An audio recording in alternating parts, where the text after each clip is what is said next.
Здравствуйте, смотрите в сегодняшнем выпуске. Президент Туркменистана прибыл из города Туркменбаши в Ашхабад в 2024 году. Киргизстан намерен импортировать из Туркменистана 1,7 миллиардов киловатт электроэнергии и другие новости.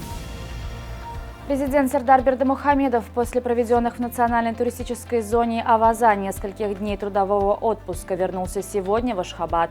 В международном аэропорту города Туркменбаши Балканского вилаята главу государства провожали официальные лица. Трудовой отпуск президента Туркменистана Сардара Бердымухамедова продолжается. Республика Киргизстан в 2024 году планирует получить из Туркменистана 1,7 миллиардов киловатт электроэнергии. Об этом сообщил министр энергетики Киргизстана Талайбек Ибраев. Чиновник отметил, что каждый год в Киргизстане идет рост потребления электроэнергии. Если в 2022 году было около 16 миллиардов киловатт, то в этом году будет уже 17,3 миллиарда. Экономика растет, значит и потребление электроэнергии увеличивается, сказал министр. Агентство Туркменавто Улаглары объявило о начале приема заявок от юридических и частных лиц на получение разрешения от иностранных государств на перевозку грузов автомобильным транспортом на 2024 год. Заявки принимаются до 25 августа этого года.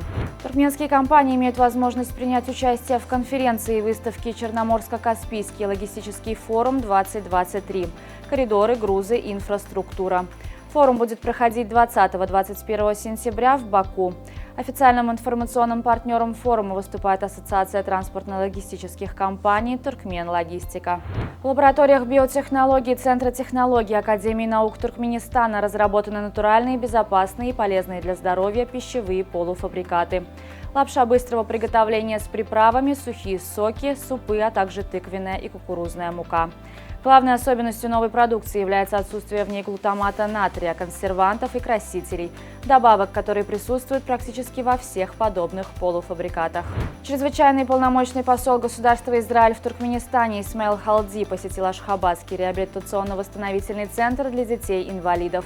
Посол передал руководству центра в виде благотворительного вклада канцелярские товары для детей подопечных центра.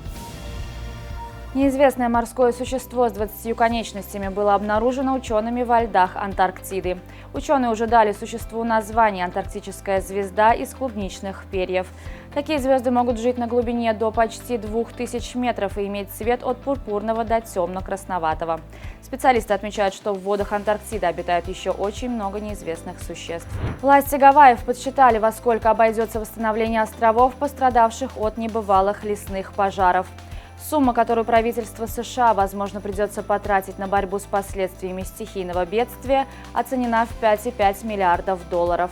На Гавайях впоследствии лесных пожаров уничтожено несколько городов, сгорело 2170 построек, по большей части жилых домов. Число погибших по последним данным достигло 89 человек. Пожары на Гавайях начались еще 8 августа. Причиной их стали жара, засуха и сильный ветер, принесенный ураганом Дора.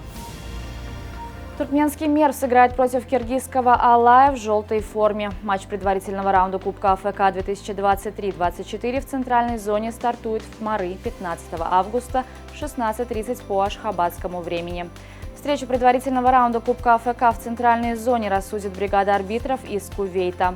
По итогам этого поединка определится соперник таджикского Худжанда на стадии плей-офф, которая пройдет 22 августа на стадионе 20-летия независимости Таджикистана в Худжанде. На сегодня это все. Желаю вам хорошего завершения дня. Увидимся завтра. И не забывайте, что Туркмен-портал ваш самый надежный источник новостей.